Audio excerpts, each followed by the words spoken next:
Kia ora tātou, nau mai haere mai ki tēnei zui, ki tēnei Zoom, ki tēnei kōrero I tēnei ahihei. Firstly, I'd like to just welcome all of you, our rangatiru who've decided to sign in today in today's Community Governance New Zealand, our board talk series. And today, obviously proudly sponsored by Havana Coffee Works Limited. And our kaupapa for today is how to not just rely on the Treasurer. But just before we do begin, I am going to open us up with a karakia. And just before I do that too, just want to acknowledge obviously the country and the world we're living in at the moment with mate corona and all the things what are happening obviously with Omicron and phase 3, and I know that lots of people will be dialing in from home even though they'll be at work but working from home. So he karakia tīmata ka hihiri tātou. Karanga kia rangi nui e tui ho nei, karanga kia papa I tākoto ake nei, te pūtanga o te kōrero, te pūtanga o tēnei wānanga, ki te whai ao, ki te ao mārama e. Kai a koe, Rose.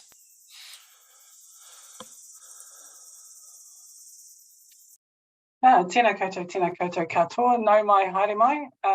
My name's Rose, I'm Director of Community Governance New Zealand. Welcome to our first ever board talk series, Don't Just Rely on the Treasurer. This is because all of our responsibilities as board members, this is all of our responsibility, not just your Treasurer. Our sector creates 150,000 not-for-profits. We have a subset of that is 27,000 charities. We've got 230,000 volunteers who give their time to our boards. We generate 20 billion in annual income and 58 billion is managed in assets. So it's a big responsibility and it's also a legal and a moral responsibility.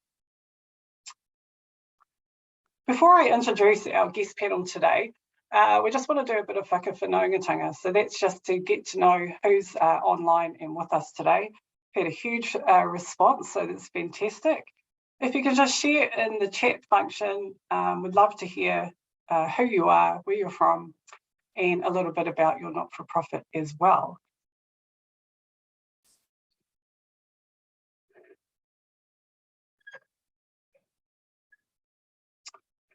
First up, we've got Kate from Hospice Mid Canterbury Board. Kia ora, Kate.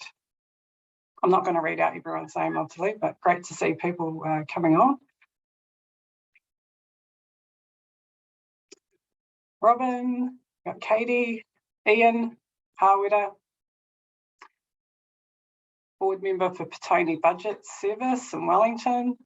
Got Rotorua, Chair of Fertility NZ. Richard, kia ora Richard. Ross Taylor, got heaps of people coming in. Marianne. And again, we've had such a great response. So just while everyone's sharing who's online with us today, Board Talks is designed to help you on your governance journey, and it's been created from co-designed community governance workshops that we ran with our sector. So this series is designed by you and it is for you. What we're going to do is we're going to follow up, post this, our kōrero with e-pānui, and it will have the recording today. We're going to do a bit of an FAQ so that it can help if we don't get to answer your questions. And it'll be also direct you to lots of amazing resources that can help you. So our agenda for today is to keep it pretty informal. Our panelists are up to taking questions from you so we can test them out. And I'll be asking a few questions as well just to prompt and guide our discussions today. I would like to thank Havana Coffee Works. So our panelists, they've received a nice gift packed because, you know, as we know from not-for-profits, it's a volunteer and they're volunteering their time with us today. So let's meet our panelists.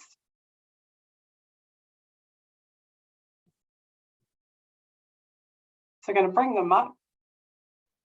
Share who do we have with us today? We've got Barry Baker, Grant Thornton, Alyssa Carl, Charity Services, Rawiri Bana, Mukapuna Decision Making, who's also on our Te Ao Māori Advisory Group with Community Governance New Zealand. So they're going to share their experiences as board members and from a treasurer's perspective.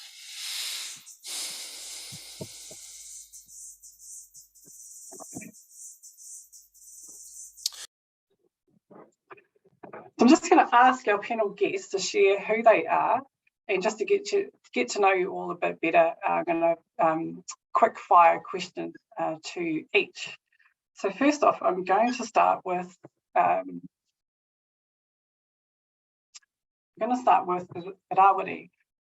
So Irawiri, is a treasurer always an accountant?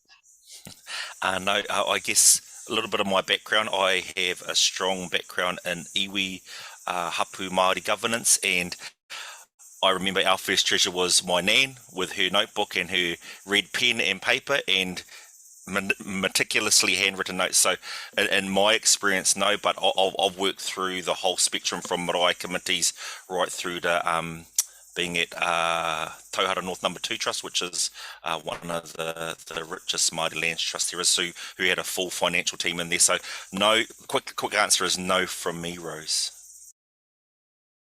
Okay, so Alyssa, happy to everyone can keep their mics off, and so we can, it's good just to hear what everyone's doing as well. Your question to you, Alyssa, is do treasurers speak a different language, or is this financial speak common? Kia ora everyone, my name's Alyssa and I currently work at Charity Services as one of the senior accountants with a background in kind of financial assurance / audit. Do we speak a different language? Honestly, we do, but we try not to. We always try to kind of simplify, but sometimes depending on your background, if you are an accountant as a background to be a treasurer, you end up talking this language that you assume everyone knows. And I think that's a big thing about simplifying about what you're talking about. And that's something I'm constantly having to work on too. So we do, but we try not to. All right, so Barry, save the lucky last for you, just to get to know you a bit better. Thank you. Question to you, Barry, is are treasurers fun people? Goodness, this feels like a big hole opening up in front of me here. Let's distract that for a minute. So my name's Barry, obviously, and you'll tell from my accent, I'm a deep Southlander 30 years ago, and I've just about lost the accent, as you can tell. I'm a partner at Grant Thornton, and I co-lead the NFP advisory piece there. I do the advisory part as opposed to the audit part. I've been accountant a long time. I've been with NFPs a long time, but my real passion is just trying to translate the information that boards and the management need to actually make decisions and monitor their risks. And I pick up on Alyssa's point. There's a lot of jargon out there, and it really annoys me at my own profession about how good we are at hiding stuff. Now the question: are treasurers fun people? There's a spectrum. Yeah, I think there's a spectrum of people. I think I've never come across a treasurer that hasn't had really good intent and wanted to do the best job they could, so really focused. But also there's a lot of treasurers out there that actually have been forced into the role because there's no one else, so they don't necessarily enjoy it. So I can see a lot of behaviours, but they're all awesome people. Yeah, I think you answered that very well. So you should have just said you're very fun. You're the fun person. Okay, let's go to our first question. So we've got, being a treasurer, what are the most frequent questions you receive from your board members? We're starting off from your perspective, really. What are the common kind of questions that you always hear from your board? And do you feel like really they should know this, but they keep getting asked every single time you have a board meeting? So what's the kind of common themes that you're seeing? Rose, I'm going to pass that through to my learned colleagues Barry and Alyssa so they can answer those questions first.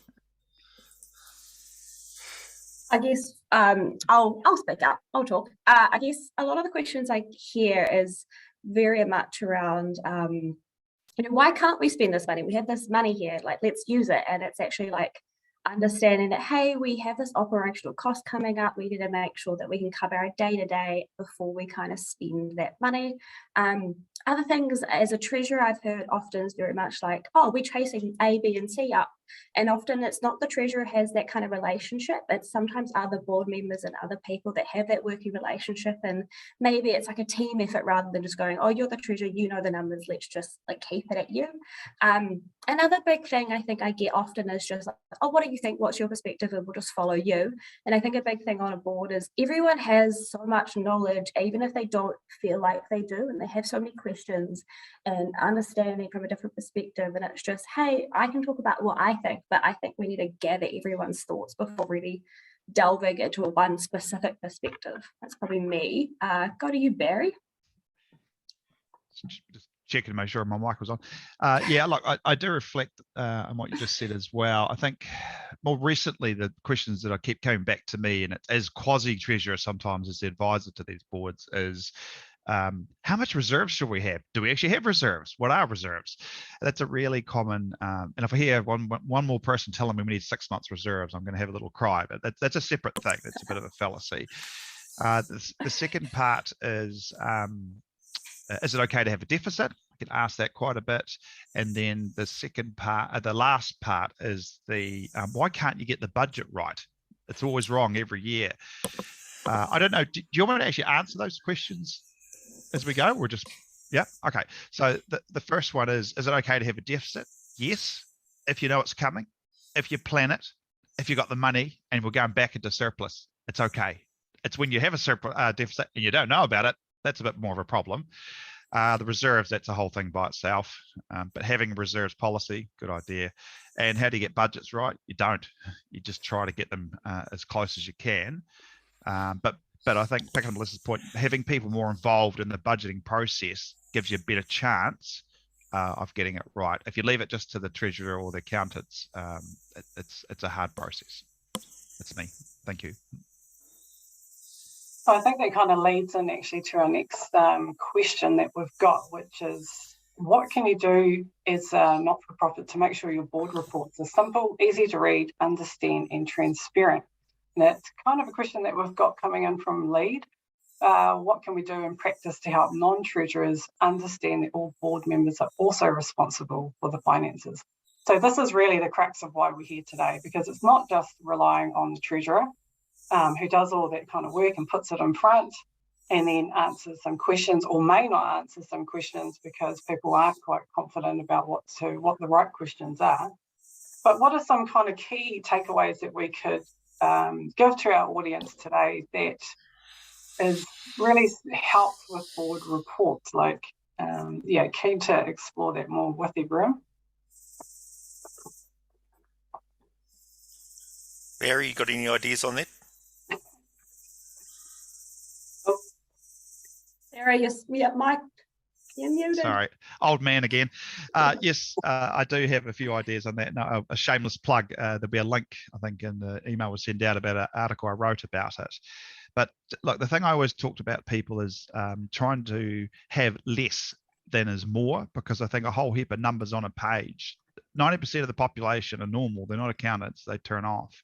So having either color coding or descriptive words about what's going on with the finances, including statements from the accountant or management. So you should be able to have a one-pager that you can see and get maybe 8 pieces of information. You can tell straight away what's good, bad, or ugly, needs action.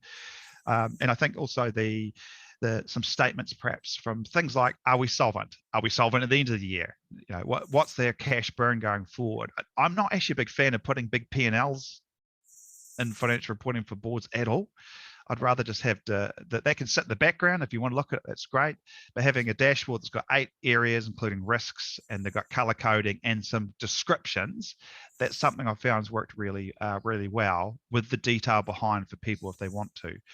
And that's something I've been working on at the moment. I'd love to share with the script later, but that's where I'm coming from.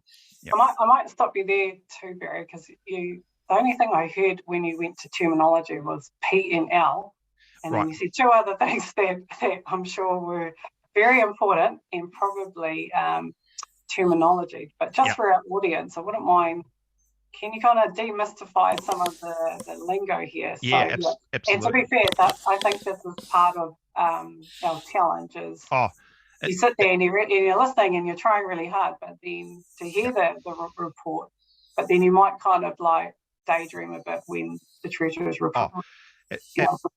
Absolutely. And I think part of this is there's a history of accountants not being very good at communicating. So, and this is probably a good example of it. But I think if we're looking at P&L is just basically what's our money and what have we spent it on and what's the result. And you may compare it to a budget. But I guess we'll talk about solvency as well. And that's just basically, do we have enough money to pay our bills now, next month, and at the end of the year?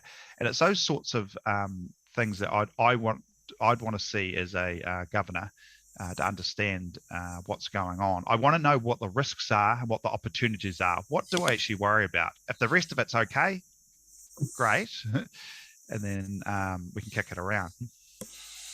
So I don't know whether the other panelists think they might. I've had pushback on this that's too simple. No, well, I'll add in my 2 cents worth now, Barry. And I guess I'm the panelist coming from the other side of the board, not being financial, not being an accountant or an auditor or anything like that, but as a board member there. So I'm actually going to challenge our boards. Some of the boards I sit on, we actually need to invest, and our not-for-profit boards, I know there's lots of passionate volunteers who put their names up, but we need to invest in your board.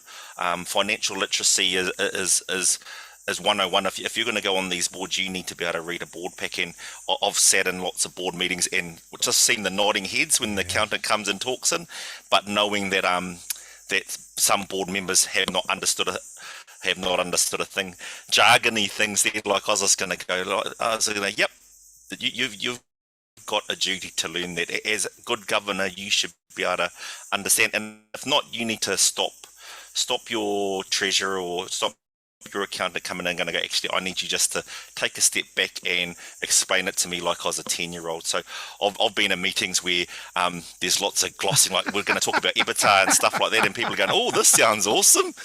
And they see all these flash acronyms and go, that's great. So big one for me is, as a board member, is actually, it's not always just your treasurer accountant. You need to invest in your board, learning to ask those right questions. Barry brought that up as well. I was just going to go, not just going in there and at the end they're going to, well, yep, no, who's going to move the report? And I'll second it, is actually asking questions.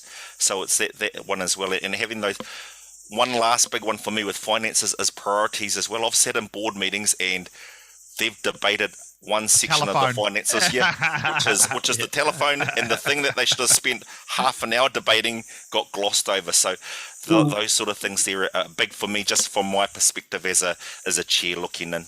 Alyssa, you got anything that you want to add? I have a couple things. I guess from like that charity services perspective, that first thing is, if you're an officer, if you're in the governance committee, you have a responsibility, and like it's likely under a lot of different areas that you work under, you have a responsibility to stop mismanagement, to stop anything like that, and therefore like having that understanding, as Rowdy was talking about, is part of that responsibility, that you're educating yourself and you're educating your board. And I know Barry talked about colour coding. Sucker for colour coding. Go for it. It's beautiful. We love it. Another kind of big thing that I always encourage as well is having some sort of duality to what you're talking about in the board. It's not just going, this is our kind of day-to-day reporting, and at the year end we might do a completely different report. Try to use the same terminology, try to use the same structure, and just build on that to get to your year end. So at the year end, if you go to your AGM, you're presented this information that everyone already basically understands. And kind of the other thing is also just around how, I think I agree with the thinks of, you don't need to do everything in absolute detail. You don't need to go through every single thing. You need to pick up those key pieces of information and talk through them. I think another thing I saw someone talk about at some point in a previous conversation I've had with someone, and I was like, this is genius. Whoever knows the less should be asking a question, because those silly questions are the ones that throw everyone off and really get people in a different perspective of, what are we talking about here? Does it make sense? And really, are you getting into the right piece of information? And I think that's quite an interesting approach to it, and I really like that. Yeah, and I think that's the financial responsibilities lies with everyone who signs up as a board member. So it's not just the treasurer. You can't just sit there and blame them that they haven't done their job. It is I just want to touch on that point though, is it's like anything, you should learn, you should do it, but it's how do we make it easy for people coming in? And often it starts with the induction pack to say, actually, here's a history of our finances. This is how it looks. Here's examples of the questions you might want to ask. This is examples of the questions other people have asked about how we work. And I'm a big fan of putting example questions on the reports themselves to help people to say, is this Sibs? Ask this, because in the end, it'd be like me turning up to a doctor's thing and trying to, I got no idea what's going on. I was like, I don't want to look like a fool, so I'm not going to ask a question. So I think I do accept that it is responsibility, but I think it's about how do we enable people to feel comfortable to answer those questions. And part of that is the person getting asked the question is to respond in the appropriate way, like you would with your daughter or your son. That's a good question. Let me explain that. Not, what the hell are you asking? And I did like what Alyssa brought up too, that the buck does stop with the board. I was just going to go, if it's a really big decision, remember your treasurer or your accountant's advice is like your lawyer's advice. It is advice. They will make you recommendations, but if you feel if you need a second opinion on a massive thing, go and seek it. If you're a little bit thing, don't just rely on one on huge decisions. But I was just going to do, remember the buck does stop with you. So if something in your gut's going to go, actually I just would like a second opinion, not saying that I don't trust you, because they're there as your advisors, but they are there as your advisors. Go and seek as the board. As Alyssa did say, the buck does stop with you. If it all turns to chaos in the end, it'll come back to those sitting around that governance table. Yeah, the advisors can walk away. Yeah. I think those are some really great tips there. Induction, so previous history, so you're not losing all that really relevant information. I think doing a bit of training, like you said, in your board training and you're enhancing that is another great tip.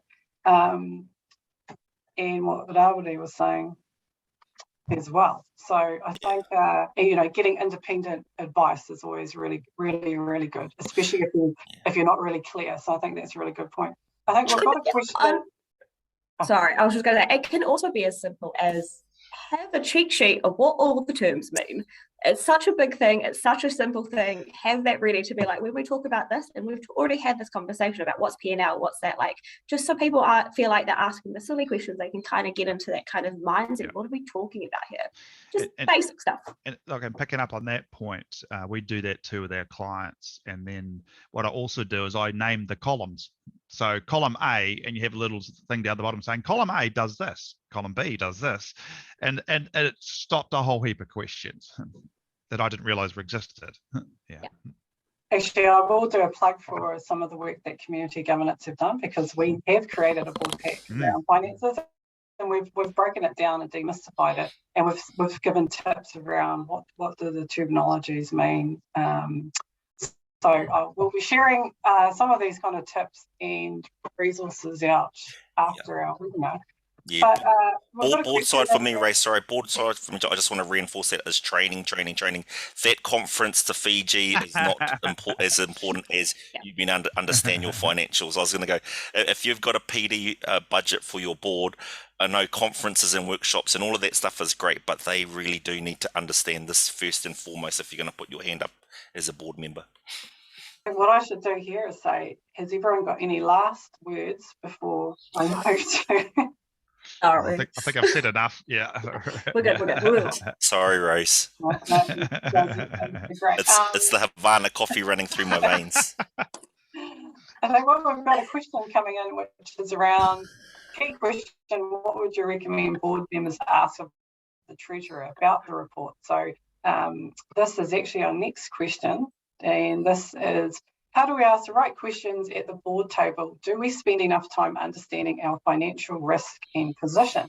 So really the thoughts to you guys is strategy.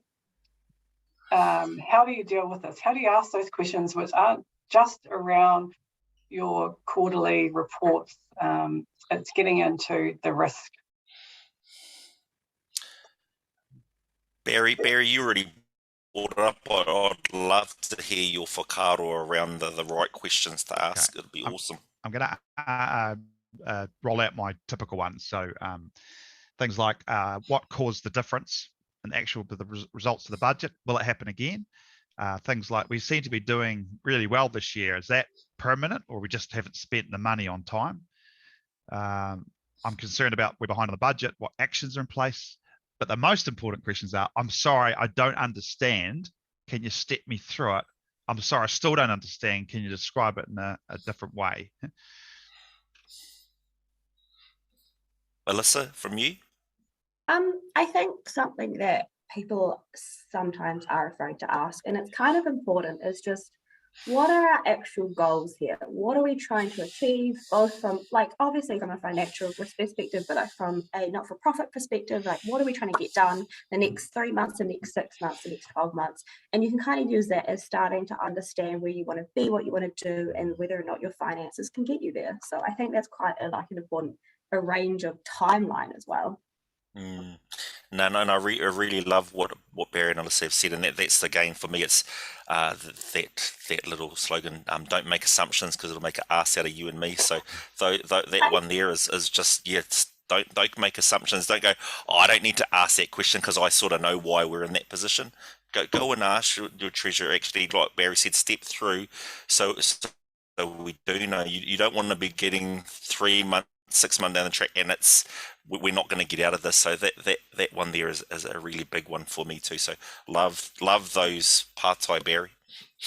Do you think it's going, like, how do we incorporate that into our board meeting? So SIN, we have our treasurer presents this great report, forecasting, budget, tracking.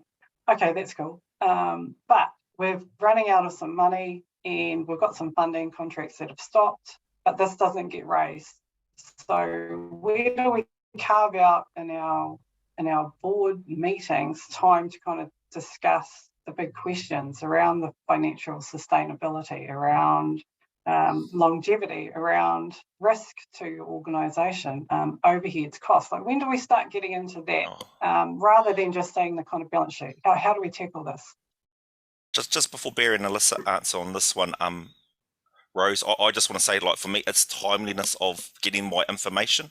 I've been on many boards, and again, like, if you're just a board of volunteers, sometimes, and I'm going to go, getting a board pack on the day, on the morning of with the financials does not help anyone. It's been having time to actually read your board report, going through those financials, so you can actually have your questions prepared, or you can actually potentially go before the meeting and actually go, I'm going to ask these follow-up questions. Can you come with these answers prepared? So, like, for me, a huge one of that is that timeliness of getting that board pack. You want that information, you want it to be relevant, but you need to have it with time for you to digest and to come up with those questions. The day before, or on Friday night before Monday, or on the morning, is just not acceptable in this day and age for me.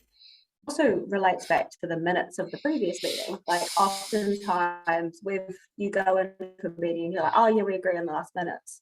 But part of those minute meetings are discussing things and agreeing things, or saying, well, think about it. And not only getting those, like, again, the week before the next meeting isn't always as helpful as getting them as soon as possible.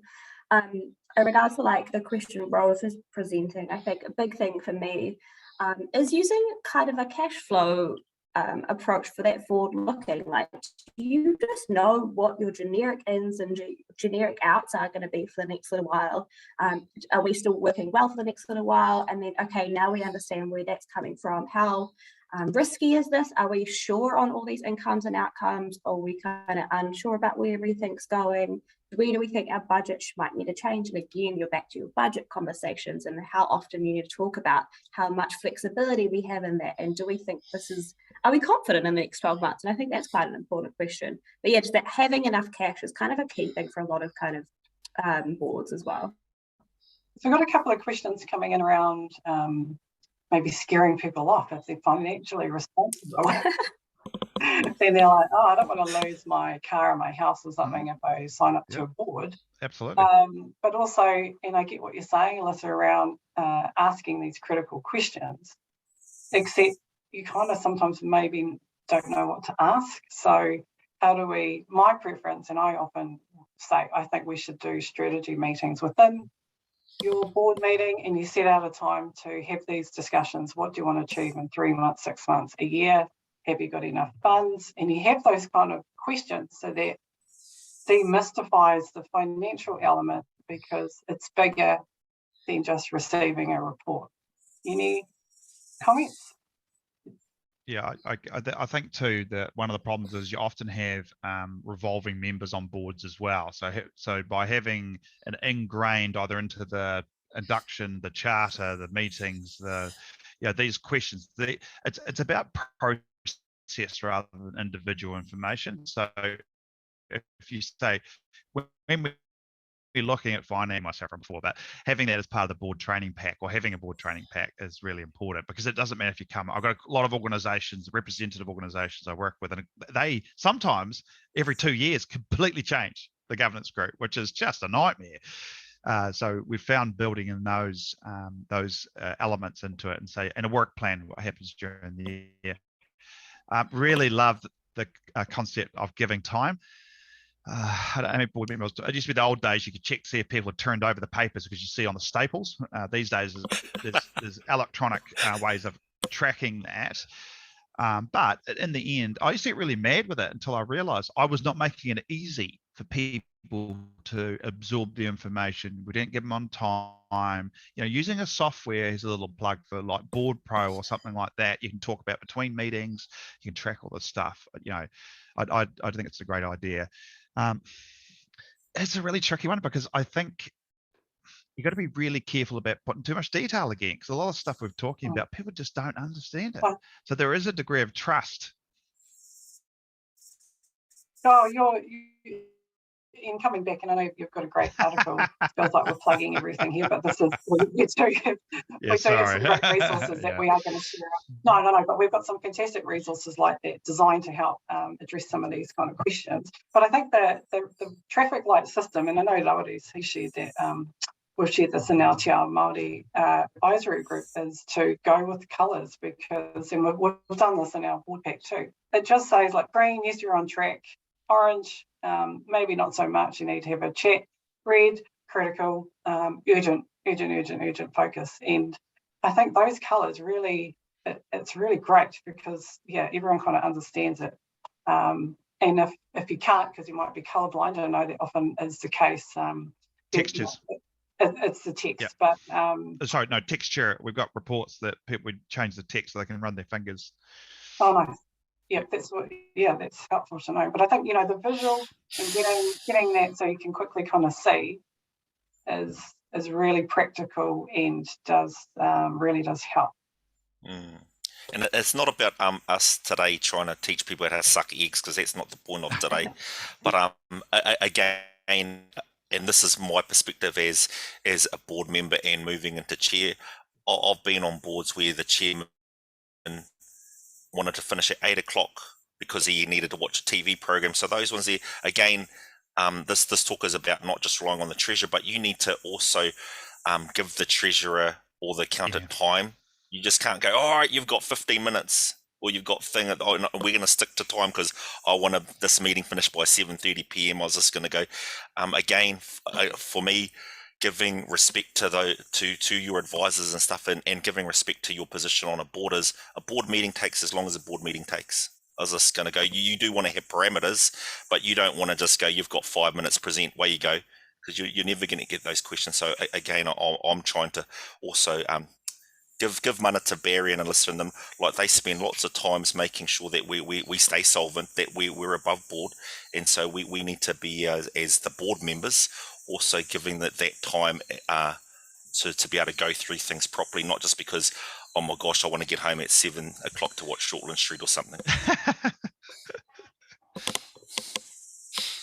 All right, so do we think we're ready to go to the next partai? Yep, okay.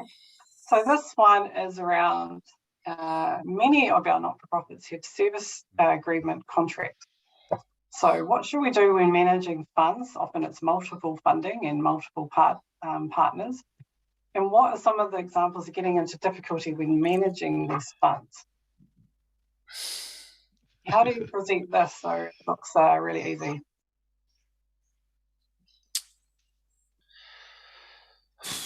I'm sure you've got it. You've got it. I've definitely seen the good, the bad, and the ugly. I think I've caused half these problems. So, like we do, because especially being in, clustered around Wellington here too, and across the country, any sort of contractual funding can be problematic. So I guess that tracking.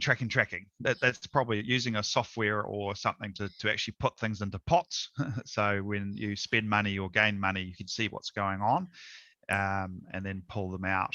So, and then when you're reporting on them, you want them separately. It gets a bit more complicated when we start talking about internal admin charges and stuff as well, because a lot of contracts don't explicitly allow for overheads.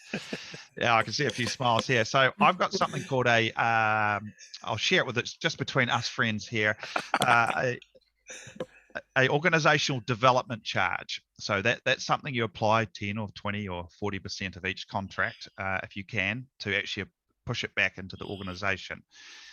So I think between those two things. Can you say that again, Barry? I'm just going to put it in the chat. Sorry.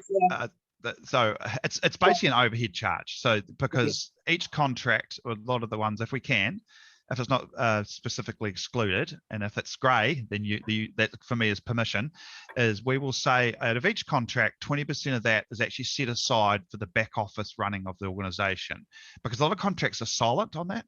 And so we will use, I won't go into the counting higgly-piggly, but you can use the tracking code to say, right, we got 100,000 in straight away, 20 grand, that is gone from that contract, because that's to go into our coffers to pay for our very good accountants or something like that. So and then it's a fantastic tip. Yeah, it really is, because we do, when we're doing our funding, we're just so lean. We'll just do exactly what it's for, and then we go, we actually got no money and I've got no help, and how do we get it? And now we've cooked it too much. So I'm gonna chuck in, Rose, from the board perspective. There is you need to be brave enough to say no.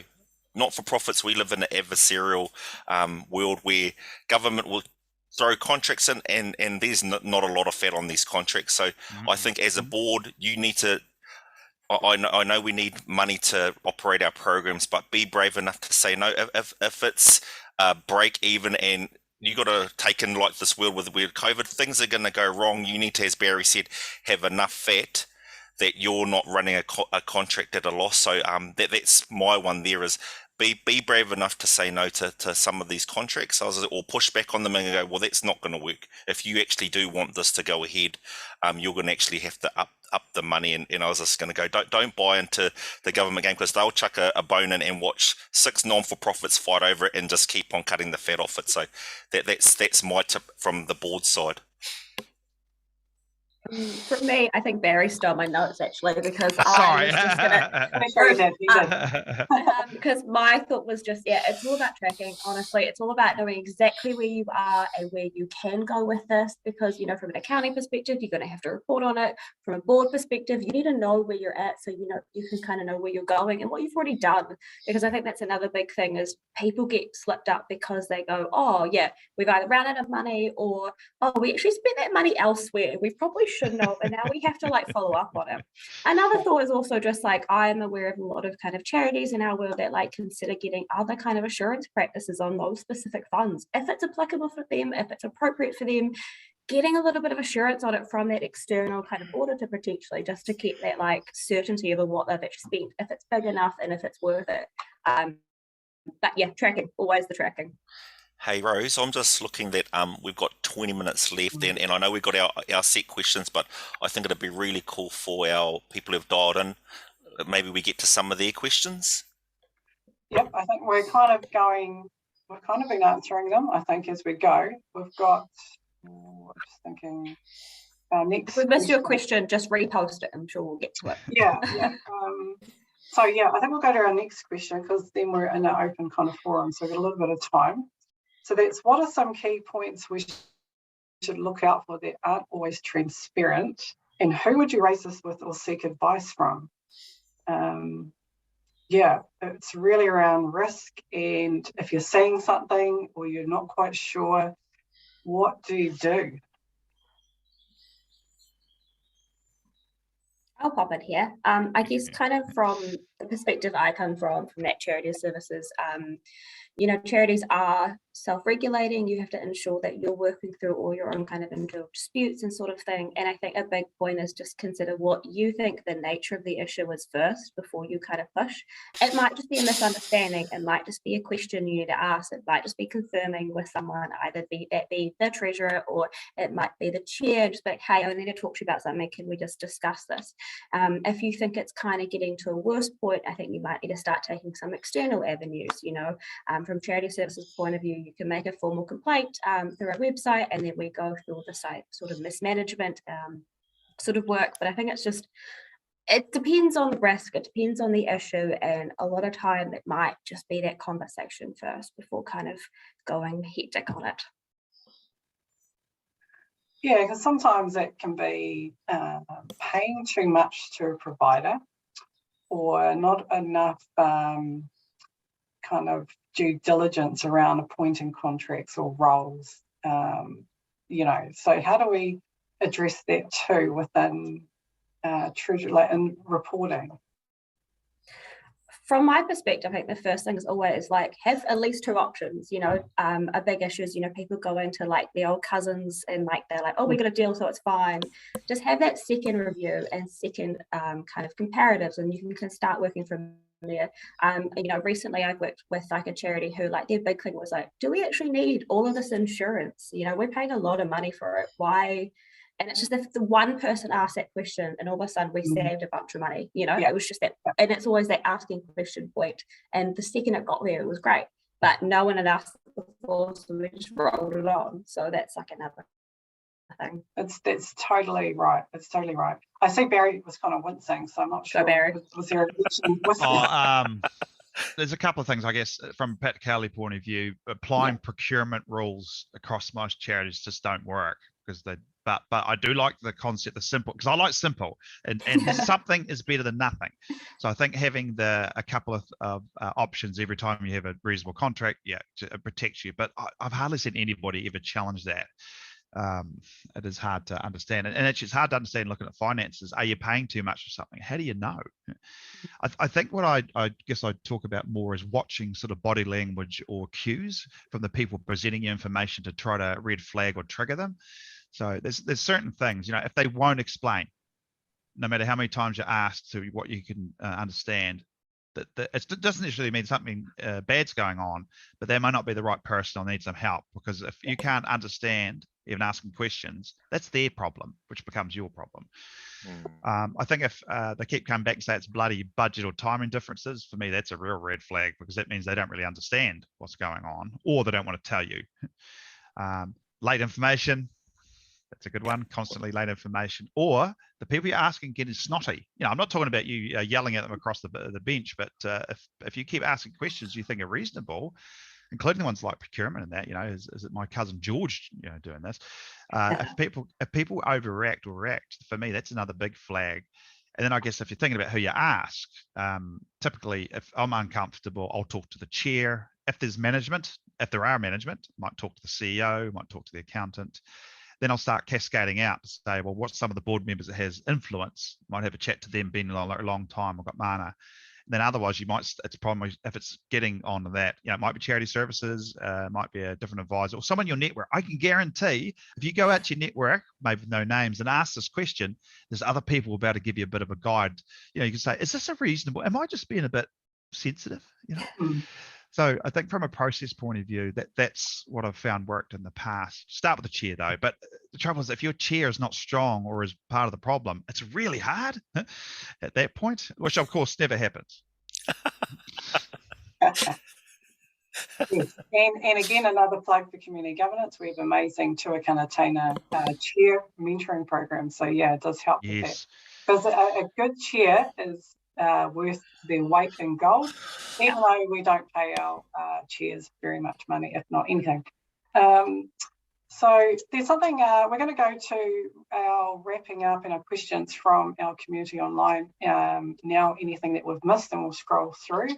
I think there was one for you very directly. But another one that's kind of coming up is, what about these cash reserves? So like, how much are we supposed to have? We're not supposed to have too much, and then you get told off. Like you're trying to save for a rainy day, right? So what's kind of going on? Do you guys want to start on that? I feel like it's been the Barry show this time. You guys I think we've shared it equally. I was just gonna like for me, I was just gonna go. Not for profit does not mean no money in the bank. I was just gonna go. If you are not running surpluses, I was just gonna go. Something's wrong, and that's why I like what Barry said about the 20% development fund. I was just gonna go. The trust that I sit on, we run of in my early governance career. There were ones, like I said, ran on a smell of an oily rag and ended up robbing Peter to pay Paul, and once you start that cycle, it is all over, because then you'll start robbing Priscilla to pay June to pay XYZ. So not for profit does not mean do not have surpluses. That's just me simply, and I'll leave it to my learning colleagues to expand on that. Yeah, I think from my perspective, it goes back to like, what are you trying to achieve here? Have you thought about 12 months ahead and not just a month ahead? So many kind of charities that I've seen, like they at least have like they might have a small investment, they might have a small term deposit. I know the interest rates aren't the greatest at the moment, but you know, you don't have to run at zero. You can have that sitting there for something either specific. A lot of places, charities I know have in their rules, they have this specific fund that they're not allowed to touch, and it's only touched for like very big things that happen, and it all gets signed off and it's all approved, and that's their approach to it. So they know they have this fund there for these big things that they're not going to be able to pay out of their operational costs. And while it's good to use that money for certain purposes and not for profit, like, you know, that sort of work, sometimes you don't want to run to the ground, and all of a sudden, especially in COVID times, it's a lot scary at the moment. So it's not a bad thing to have money. Just know what you're doing with it. Yeah, that's a great summary of that, Alyssa. I think we'll go to our last slide. We've got about 10 minutes, and that is questions from our community, people online. And if we haven't answered your question, we can do this now. I like that people are putting in different options. So we've heard from Board Pro and Xero. That's really helpful for tracking. We've also got heaps of resources on our website. Barry's got some good articles that is on our website, and also on his that we'll be sharing out. And Alyssa's also given a huge amount of links and information on charity services as well. So here's the Rawiri. So we'll be sharing out those. So have we got any? Just try to scroll through. Go back through. I think well, there was one I do get asked quite a bit too, from Lead. was basically saying, you know, when you set your budget at the start of the year, when you reforecast, I guess that's, you know, when you redo the budget, say at 6 month mark, or worse, you lose some funding or gain some funding, something triggers that budget. Do you keep reporting against the original budget or the new one? And it's a really common question. And I have a preference for actually just using the reforecast, because that's the relevant one you're actually working towards for the rest of the year. Some organizations, they like to have the original budget sitting over in the corner in your report, so you can just have a bit of an idea, but I don't think focusing on it is a great idea. Sometimes that can be useful if you want to know where you started, but especially the last 2 years, I've got some clients are reforecasting, and in our typical pack, we will do a bodgy, rough reforecast every month just to see what's going on. But I have a preference for reporting into your forecast, because that's what you're trying to get to. The other one's of interest, but actually you might find things have changed so much. Because I got one client, we used to budget 18 months ahead. Change that now. Yeah, because it was never right. Couldn't be right. Yeah. So we've got a question from Claire. Alyssa, this might be for you. Balance sheet, underutilized tool or necessary evil? I think it depends how you use it. It's about everything else, right? It's like, are you just having it there in the board pack and be like, this is where we're at? Or are we actually considering what the usefulness of it is? You know, are you then using other solvency tools and other calculations and ratios to consider it? How big is it to your entity? I think that's another thing. Is I know a lot, like, you know, charities again, sorry, always go charities, but like some of them have nothing in the balance sheet. They're purely just operational ins and outs, and that's all they're doing. And they have nothing sitting in their asset and liability bank. While other ones are purely, that's what their work is based on. And they just have a little bit in and out, just depending on what's happening in the year. And I think it's all about, I think we've talked about this already. It's just, why have you got the information there? Is it going to be useful? Are you going to talk about it? It's important in reporting this basis. Someone needs that one at some point, but at that point of conversation, are you ever going to use it, or is it just confusing everyone? Are you just adding an extra page to this document that no one's going to read? I think we've got a great question that's come in about our smaller boards and committees, organisations that may not have qualified treasurers, accountants, things like that. And so one is, how do you go about attracting treasurers with the appropriate skills? But also, I think, what do you do if you don't have the money for Board Pro or some kind of, people might think it's fancy kind of service board software. So what else can we do if we don't have that kind of funds available? And how do we get in good treasurers? And actually, because we're almost going to wrap, what makes a good treasurer? So just before Barry and Alyssa answer, I'll talk on that first bit there. So Rose, and me and you know that personally, if the kaupapa for your organisation is good enough, there are lots of high quality treasurers and accountants who are happy to do some pro bono. I was just going to go, it is good to, if you can, we always want to make sure that we pay our advisors and you pay for what you get. So you sometimes pay peanuts, you're going to get a monkey. But I was just going to go, depending on what your kaupapa is, there is that ability to attract people who are attracted to your cause. Like I said, the makeup of the board are people who believe in that organisation and what they do. And sometimes you'll find out there are lawyers and accountants who actually go, well, I believe in that too, and I want to be part of it. So that's just a little thing for me there.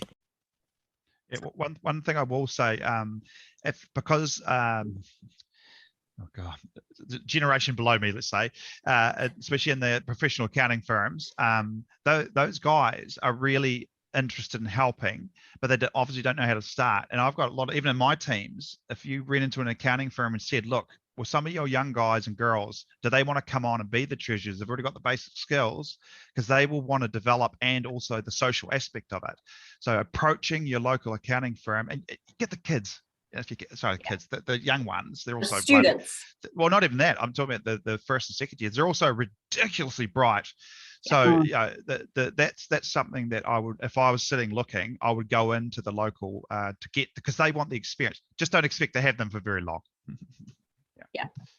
Another thought that I had as well was, like, anyone can be a treasurer. Like, you don't, like we've talked about, you don't have to be an accountant if you're willing to take that learning opportunity. Yes. There are so many resources, like between all the resources that community governance has, there's a bunch of different websites.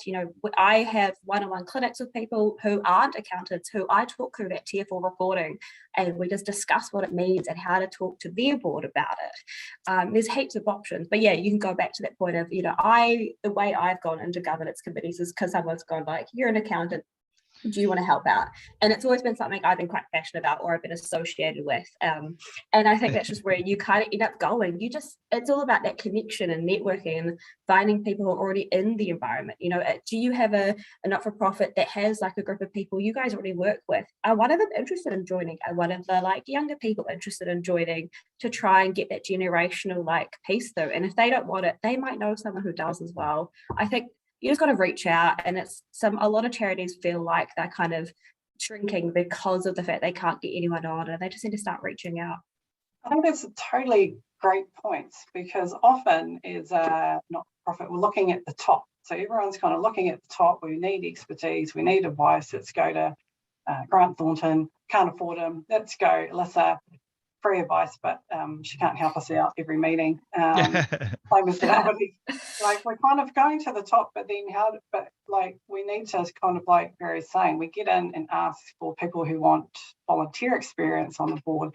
They want to grow their skills, they can get this on their CV. So it is a great way that we can, as not-for-profits, reach out and try and get that kind of up-and-coming, which is, I think is a better word, Barry, but up-and-coming, talented kind of group of potential professionals. Yeah.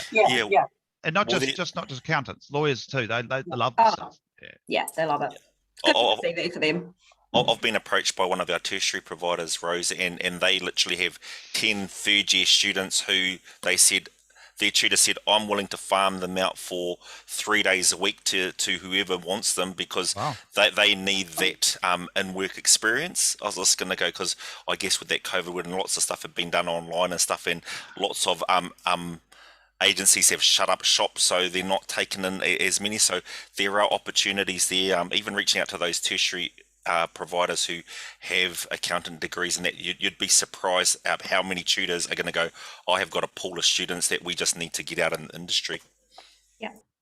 So I think I'm just going to go back to how we kind of started, which was what makes a great treasurer.